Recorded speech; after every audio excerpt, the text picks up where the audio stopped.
E aí, pessoal, sejam bem-vindos a mais uma live. Hoje um tema bem interessante que provavelmente já aconteceu com você, porque você fica aí por entender o que que acontece com seu metabolismo, o que que acontece com a sua dificuldade de emagrecimento, sendo que você vai lá, faz os seus exames e os seus exames dão normais, digamos assim.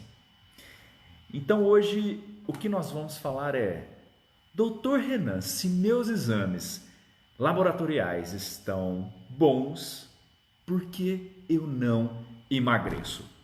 Olha só, gente, vamos. Eu quero começar essa live hoje com 5 perguntas antes da gente aprofundar nesse tema, porque esse tema é muito pertinente. Todos os dias eu ouço de mulheres, ouço de alunas que falam exatamente isso. Ah, eu já fiz os exames e está tudo ótimo, não tenho problema nenhum de saúde. Será que isso é verdade? Será que não tem problema nenhum de saúde mesmo? Então, a primeira pergunta que eu quero fazer para você que está aí do outro lado, você vai pegar um papel, vai anotar depois essa pergunta, viu? Essa resposta dessa pergunta que eu vou fazer. A primeira pergunta é: quando foi a última vez que você que está aí do outro lado fez exames para saber como é que está o seu corpo de verdade, o seu organismo? Quando foi a última vez que você fez exames? Olha, eu lancei uma enquete aqui nas minhas redes sociais e sabia que mais de 60% das mulheres que responderam tem mais de 6 meses que fizeram o exame para avaliar. Realmente, mais de 6 meses para fazer uma avaliação, como é que está seu corpo. Mas vamos para a segunda pergunta. Você já abriu o resultado de exame antes de levar para o médico? Você já deu aquela olhadinha? Já tentou olhar para aquele padrão de referência de laboratório? Eu tenho certeza que sim. E a nossa pesquisa mostrou que também mais de 60% das pessoas, das mulheres que fazem exame, pega, olha o exame e tenta dar uma interpretada nos resultados, né? Mas eu já falei com vocês em vídeo anterior absolutamente tudo sobre esse tema, sobre os perigos que você corre de você abrir o exame quando você não sabe interpretar. E na verdade, grande maioria, quase todo mundo, ninguém sabe interpretar. Padrão de laboratório, vocês vão entender aqui hoje como ele é criado e vocês vão tirar as próprias conclusões se esse padrão de laboratório deve ser levado em conta, deve ser confiável, como você pensa que é, né? E cuidado, porque nesse abrir o resultado, você vai lá, dá aquela espiadinha, acha que está tudo normal, porque está dentro dos padrões do laboratório, né, naqueles níveis de referência, e você engaveta o seu exame, porque você acha que está saudável. E grande parte das vezes nem leva ao médico, né? Para que pagar consulta? Não é mesmo? Tá tudo ótimo. Mas vamos à nossa terceira pergunta. Você levou os exames para o seu médico olhar? Você foi lá, fez os exames, e aí, você levou os exames para o seu médico olhar? Olha só, nas minhas redes sociais, 40% das mulheres que fazem os exames avaliam por conta própria e acha que está tudo ótimo e não leva para o médico olhar. 40%, gente, é muita coisa. Mas vamos à quarta pergunta. Esses resultados desses exames estavam dentro da normalidade do laboratório? Cerca de 70% das pessoas que votaram falaram que sim, os exames estavam dentro da normalidade do laboratório. E grande parte das pessoas engavetaram esses exames, né? Ok. Vamos à nossa quinta pergunta. Nesses exames continham, olha só, isso aqui é importante. Nesses exames que vocês fizeram, continham dosagem de insulina, SHBG, homocisteína, T3, DHEA. Se não tinha esses exames, saiba que você que deseja emagrecimento, deseja caber naquela roupa que você tanto quer e não está conseguindo, mesmo cortando, mesmo fazendo os seus exames, estando tudo normal, saiba que você não fez uma avaliação completa, de fato, de componentes que vão nos direcionar a algum problema metabólico que você tenha. E dentre esses exames tem o cortisol também, que eu esqueci de falar. E o cortisol. Se você não fez uma avaliação desses exames, saiba que você não sabe de fato como está seu metabolismo. Você não sabe de fato se seu metabolismo está funcionando da forma que deveria para que seu emagrecimento acontecesse. Então, a partir dessas 5 perguntas, nós vamos iniciar um aprendizado um pouquinho mais profundo, explicando inicialmente algumas coisas que você aí, que tenta emagrecer, você que está na luta, você que está no processo de emagrecimento, você comete 4 erros principais, tá? E eu vou falar primeiro os 4 erros que você comete na tentativa de emagrecer, e aí sim você vai começar a entender o quão importante é uma avaliação criteriosa do seu exame e o quanto isso vai impactar na sua saúde lá na frente, porque hoje você está se sentindo bem. O grande problema é que você só vai começar a apresentar sintoma a hora que a bomba estoura. E dentre os 4 erros, 95% das mulheres cometem na tentativa de emagrecer, são esses aqui. O primeiro erro na tentativa de emagrecer é você achar que só a alimentação vai te levar ao emagrecimento que você deseja. Olha só, cuidado com isso, porque a alimentação é a base, é um dos pilares primordiais para que você atinja o emagrecimento. Mas cada pessoa tem uma necessidade diferente, cada pessoa tem um objetivo diferente, tem uma taxa metabólica diferente. Relembrando o que a gente falou em outro vídeo, o que é a taxa metabólica? É o quanto de caloria que seu corpo gasta em repouso. E em cima disso que é montado um programa alimentar para você. Só que cada pessoa, a gente começa a observar que as mulheres acham que cortar tudo da dieta vai conseguir atingir um nível de emagrecimento rápido, eficiente e duradouro. Aí você vai e corta tudo. Você restringe totalmente a sua alimentação. E nesse cortar tudo, o que começa a acontecer? Ao invés de sua saúde melhorar, ao invés de seu emagrecimento acontecer, o seu metabolismo cai. E eu vejo muitas mulheres e muitas alunas que começam a tomar atitudes por conta própria no processo de emagrecimento e resolvem fazer o tal jejum intermitente todos os dias.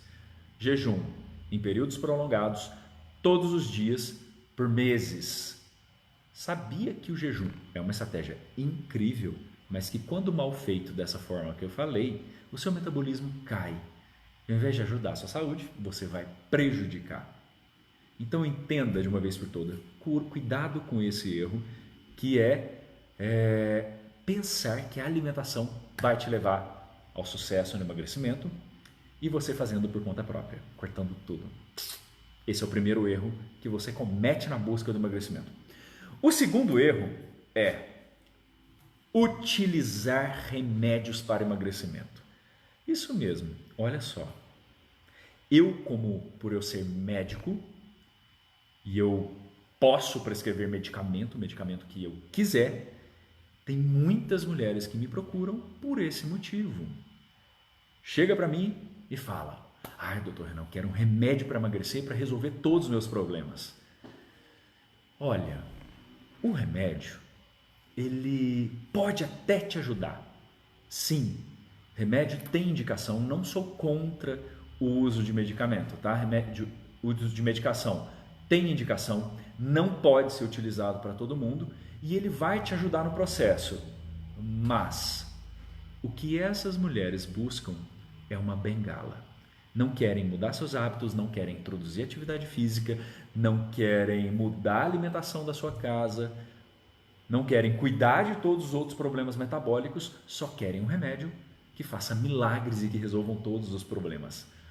Mas entenda, não existe remédio que vai te emagrecer. Pois é. Não ache que sibutramina vai te emagrecer. Não ache que anfepramona vai te emagrecer. Não ache que fenproporex vai te emagrecer. Saxenda, Victoza. Esses medicamentos, eles são inibidores de apetite. Ele vai te ajudar no processo, mas se você não mudar a sua alimentação, não mudar seus hábitos alimentares, não mudar a sua vida como um todo, não adianta. O que a gente mais vê, gente que toma entope de remédio para emagrecer e não emagrece. Porque o principal essa pessoa não fez, que é a mudança de vida, a virada de chave para que ela atinja o sucesso que ela deseja, para que atinja o corpo que você quer, né? O terceiro grande erro é essas mulheres focam em atividade física. Isso mesmo. Você fala assim, uai, Renan, mas atividade física não emagrece? Pois é, mas esse grande erro é o seguinte: essas mulheres querem emagrecer, mas querem manter a mesma alimentação ruim que faz, continuam com sono ruim, nível de estresse, não controlam o intestino, não regulam o seu humor e sai lá, todo dia, correndo 2 horas por dia, achando que vai emagrecer, achando que vai ser um sucesso. Estudos mostram que atividade física, sem o auxílio de um aporte nutricional focado para o objetivo que você deseja, seu emagrecimento pode até acontecer no início, um pouquinho no início, mas ele para e vai acontecer de forma muito desmotivadora, porque vai ser pequeno o seu resultado. E aí você fracassa. Se você não vê resultado, você abandona. Não é isso? Vamos agora ao nosso quarto erro, que você que está aí provavelmente já cometeu tentando emagrecer. Não fazer exames laboratoriais. Ou, quando faz exames laboratoriais, acha que está tudo ótimo e não toma providências, não busca ajuda numa conduta correta do seu caso. Olha, de nada adianta você estar aí, acima do peso, sofrendo, cheia de sintomas, mas resolveu só mudar a atividade física, não adianta. Resolveu só acrescentar atividade física, não adianta. Mudou a alimentação, ok, a alimentação é um pilar base. Mas se você não fizer os exames e descobrir quais problemas metabólicos, hormonais que você tem que bloqueiam o seu emagrecimento, de nada vai adiantar também. Porque existem alguns problemas metabólicos hormonais no seu corpo em que alimentos ativam esses problemas e você tem dificuldade de emagrecimento e não só dificuldade, tem maior facilidade em ganhar peso.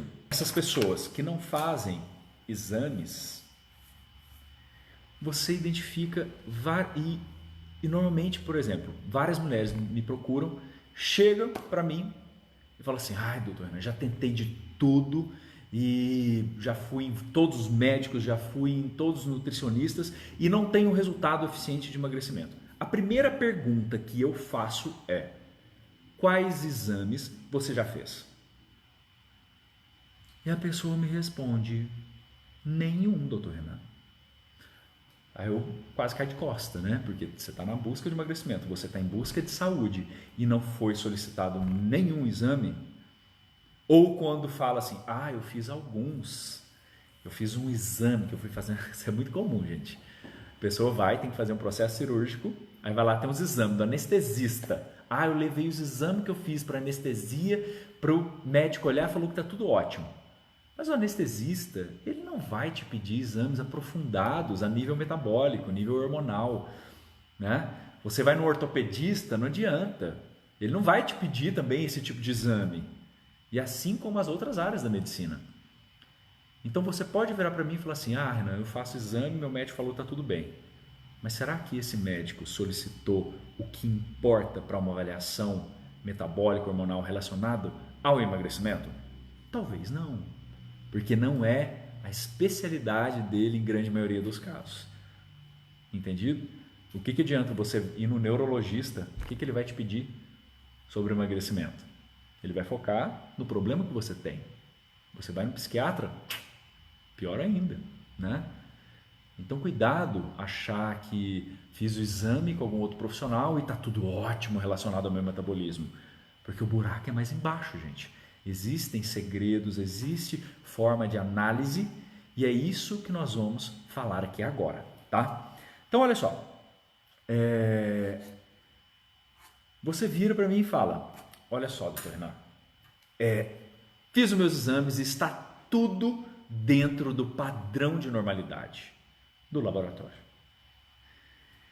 Gente, entenda que 95% dos profissionais da área da saúde analisam o exame de acordo com o padrão de laboratório. Aquele padrão de laboratório de normalidade serve sim para os profissionais se guiarem, para os profissionais não ficarem igual a barata tonta perdida no meio da situação. E o grande problema é quando você entende como esses padrões de laboratório foram criados. Vocês sabem como aqueles padrões de laboratório foram estabelecidos? Então é isso que eu vou explicar agora para vocês. E vocês já vão começar a tirar as próprias conclusões de que aquele padrão de laboratório serve ou não serve para nada, né? Então vamos dar um exemplo. Vamos dar um exemplo da vitamina B12, né? Vitamina B12 serve para quê? Cérebro, memória, sistema nervoso, corporal como um todo, né? Quando você pega, vamos dar um exemplo aqui no Brasil. Aí um laboratório, um pesquisador queria descobrir, então qual que é o valor de normalidade do exame de B12 aqui no brasileiro, certo? Porque isso varia, gente. Por exemplo, a pessoa que mora lá no Canadá, devido à temperatura, devido à condição social, várias outras coisas, é um padrão diferente. A pessoa lá na África é diferente, na Austrália é diferente. Não adianta falar que para a humanidade global toda vai ser igual, não vai ser. Mas vamos falar no Brasil. Sabe como que é feito essa análise de padrão de laboratório? Aí vem esse pesquisador, pega 10 mil pessoas e fala 10 mil pessoas saudáveis que não tem sintoma nenhum e faz a análise da B12 dessas 10 mil pessoas. Vamos pôr, aí tem um sozé lá que tem uma B12 de 180 e tem a Joana que tem a B12 de 900, 180 e 900. Aí esse pesquisador, o que ele vai fazer? Avaliou de todo mundo. Ele vai excluir o valor que deu menor e vai excluir também os valores que deram maior. E vai pegar esse povo que ficou aqui no meio e vai fazer uma média, né? Então esse é o intervalo. Olha que loucura! Não tem uma padronização de avaliação de fato qual o tanto de B12 é importante no ser humano ali para fazer as funções. É um parâmetro de acordo com a população. Aí você pega uma população subnutrida, que não alimenta bem, tem gente que não come carne direito, tem gente que não consegue absorver B12 direito, e aquilo é considerado como normal. Se você pegar o padrão de laboratório de uma B12, por exemplo, pega aí se você tiver um exame, dependendo do laboratório, o padrão de normalidade da B12 é considerado de 180 a 900. Gente, você acha que uma pessoa que tem uma B12 de 180 ela é tão saudável quanto uma pessoa que tem uma vitamina B12 de 900? É claro que não. E é por isso que eu quero que vocês... Esse é apenas um detalhe, nós vamos falar de várias coisas aqui. E é por isso que eu quero que você entenda que valor de referência de laboratório não serve. Por exemplo, a B12 é algo bom, positivo, que vai te trazer saúde. Então ela tem que estar lá em cima, né? Aí você vai no profissional que fala assim, não, sua B12 está boa, está 190. Tem que otimizar, não tem jeito. Hoje a gente sabe que deficiência de B12 está associada a Alzheimer lá na frente, está associada a demência lá na frente, na sua velhice, né? Ficou claro como é formado aqueles padrões de laboratório? E isso serve para qualquer coisa. Por exemplo, você pega tireoide, mesma coisa. Pega pessoas normais, sem sintoma, não sei o que, uma população, faz exame de todo mundo, cria uma média. Olha o quanto é subjetivo, olha o quanto não é fidedigno, de acordo com uma promoção de saúde, de fato, né? E é por isso que eu digo para vocês que padrão de laboratório só serve para guiar, mas não serve como fator predominante de que você está saudável, né? E você é bonita, estou ótima, vou engavetar, não vou pagar consulta para o médico e toma, né? Complicado.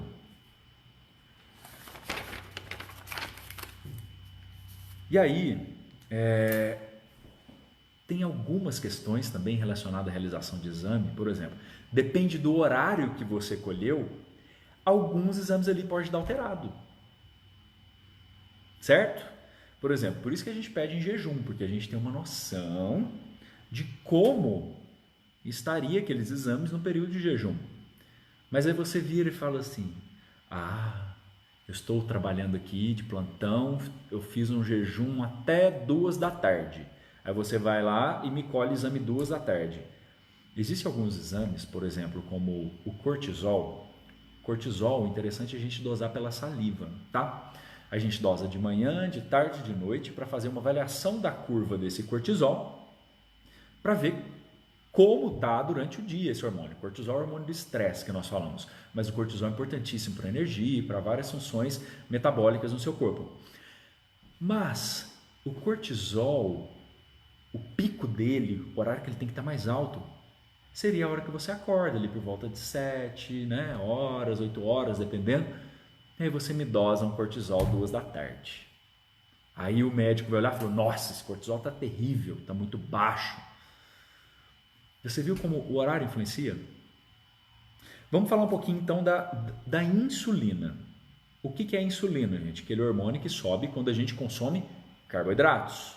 Né? A função da insulina é facilitar a entrada de glicose, ao açúcar, né? Que você come, a glicose, para dentro da célula.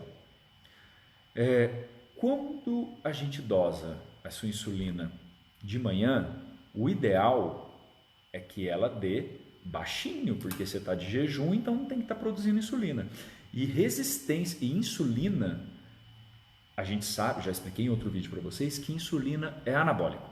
Insulina estimula células de gordura, estimula tudo, né? Músculo, células de gordura. Mas no gordinho, ela vai estimular gordura corporal. E aí, uma coisa que estimula a gordura corporal, você quer que ela esteja baixa. Se você pegar um padrão de referência de insulina de normalidade e for lá no seu exame, o padrão de normalidade da insulina é de 2, dependendo do laboratório, 1, 2, até 28. Se insulina é uma coisa que engorda, né, que vai te fazer aumentar peso, você quer que ela esteja baixa em jejum. Aí você vai e me dosa um exame de insulina e está lá dentro do padrão de laboratório, tá? 25. Aí fala assim, opa, estou ótima, tá tudo certo, estou saudável. Olha só, para quem quer emagrecer, a insulina tem que ser baixinha, a sua está lá em cima, está só 14 vezes mais do que deveria estar em jejum. Imagina depois que você come um pão, come um doce, o negócio dispara, vai lá no teto, e aí você engorda. Você entende que parâmetro de laboratório, agora você já entendeu como o parâmetro de laboratório é criado, você fala assim, então não quer dizer muita coisa, porque o fulano de tal deu 30 e o magrinho deu 20, deu 2, né? Aí você começa a entender um pouco e ver que realmente o buraco é mais embaixo, como eu falei antes. E por isso você precisa de ajuda profissional na interpretação desses exames, para que ele faça uma condução do seu caso, cada caso é um caso, para que você tenha saúde, para que você atinja esse emagrecimento que você quer, né? Então, e qual seria o ideal de insulina estar então em jejum? Pelo menos abaixo de 8. Bom mesmo seria abaixo, 100% abaixo de 5. Mas se estiver abaixo de 8, já está beleza, né? Claro, sobre a insulina. Vamos dar um outro exemplo muito comum. Colesterol. O que eu vejo de exame de mulher mulher pós-menopausa principalmente. Mulher pós-menopausa, o colesterol sobe. É normal. É um mecanismo de proteção do corpo feminino quando a mulher para de produzir os hormônios. Aí vai lá no médico, pum, me taca um remédio de colesterol, e ao invés de você ter benefício com esse remédio de colesterol, você vai ter malefícios, porque aquele aumentozinho de colesterol pós-menopausa é um mecanismo de ajuda para o corpo da mulher, né? Mas o que eu quero que vocês entendam é, a gente fica olhando para aquele colesterol total, né? Nossa, tá 240, você quase cai de costas. Mas o que importa mesmo para risco de entupir veia, para risco cardíaco, é uma relação que a gente faz, você pega o triglicérides, divide pelo HDL, que é aquele colesterol bom, e tem que dar menor que 2. Se esse cálculo der menor que 2, beleza, você pode ficar tranquila, não precisa preocupar. Entenda, baixa de hormônio em mulher pós-menopausa e mecanismo de compensação, o cérebro manda comando para aumentar a produção de colesterol. Olha só, é um mecanismo de ajuda para você. E você vai nem estatina da vida, simvastatina, atorvastatina, rosuvastatina, achando que vai promover saúde para você, vai prevenir um evento cardíaco, e não vai. Na verdade, você está criando outros problemas, né? Mas vamos falar de alguns outros exames que vocês acham que sabem ler e não sabem.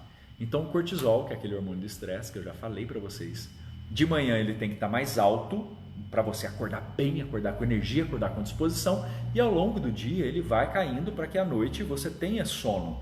Então, quem é muito ansiosa, quem é muito estressada, tem uma alteração no ciclo de produção desse cortisol, o que pode desencadear vários problemas. Por isso precisa de uma análise, e o ideal seria fazer pela saliva, né? Outro componente de muita polêmica é a tireoide. A tireoide, normalmente nós avaliamos pelo exame que chama-se TSH. E a medicina, digamos, tradicional, assim, considera que a mulher vai ter uma doença, um hipotireoidismo, que é aquele que engorda, te deixa cansado, né? Altera a unha, cabelo, pele, quando o TSH passa de 5. Mas olha só, eu vou dar um exemplo de uma paciente. Essa paciente, ela chegou e ela tinha um TSH de 4,8, ou seja, já estava lá na tampa, né? Já estava na tauba da beirada, né? Porque virou 5, é considerado doença. Aí eu virei para ela, falei assim, olha, você já está assim com problema de tireoide. Ela tinha todos os sintomas de tireoide, todos os sintomas de tireoide. Unha fraca, cabelo fraco, engordando, falta de energia, fadiga extrema, pele seca, intestino alterado, alteração de humor, alteração de... clínica clássica de hipotireoidismo, de problema na tireoide. Eu falei para ela, olha, você tem já sim um problema de tireoide, a gente já precisa fazer uma recuperação, vamos começar a tratar, né? A gente tem que fazer uma recuperação antes que esse problema se agrave. Daí ela virou e falou assim, olha, doutor Renan, vamos fazer o seguinte, vamos esperar umas 2 semanas, eu vou refazer esse exame para a gente ver como é que tá. Então beleza. Daí ela passou as 2 semanas, ela repetiu o exame e me mandou. O TSH dela nesse outro exame deu 5,6. Daí ela só mandou uma mensagem, eu lembro direitinho, ela mandou uma mensagem assim, doutor Renan, olha só, agora deu hipotireoidismo. Eu falei assim, então quer dizer que você adoeceu no período de 2 semanas? Então em 2 semanas você desenvolveu hipotireoidismo, assim. Entendam, pessoal, quando nós nos referimos a hormônios, a glândula que produz hormônio, ela não pifa de uma vez. Ela vai falindo aos poucos, aos poucos, aos poucos, aos poucos, e vai só piorando. Não para de uma vez, a não ser que você retire o órgão e pronto, aí sim, beleza. E com a tireoide é dessa forma. Hoje nós chamamos de hipotireoidismo subclínico. Por que hipotireoidismo subclínico? Porque ele ainda não apareceu no exame, mas a paciente tem todas, a aluna, né, a mulher tem toda a clínica do problema de tireoide.